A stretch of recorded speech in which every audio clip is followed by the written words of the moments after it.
Hindi matatawarang musical treat ang hatid ng GMA Regional TV Kapuso Fiesta sa Cabarugis, Quirino. Tunghayan sa report.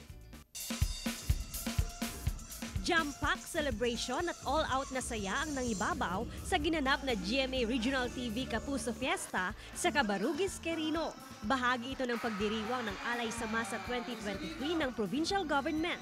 Back-to-back musical treat ang hatid ng All Out Sundays mainstays na sina Kapuso Pop Rocker Anthony Rosaldo, Kapuso OST Princess Hannah Priscillas at Kapuso Power Diva Jessica Villarubin. We're very happy and gusto kong bumalik dito. And happy naman ako na parang nag-enjoy naman sila sa performance namin. Ang warm talaga ng pag-welcome nila sa amin.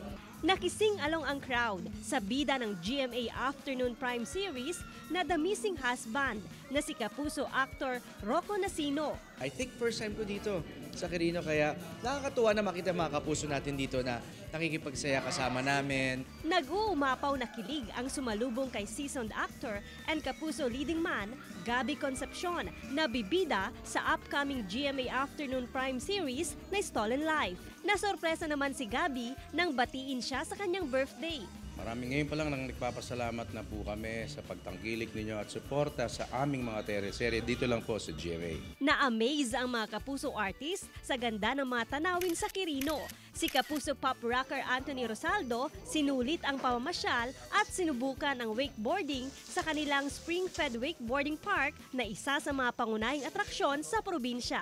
Super enjoy ako dito mga Kapuso. Visit Quirino. You should come here because there's a lot to experience here. Joan Punsoy, One North Central Luzon.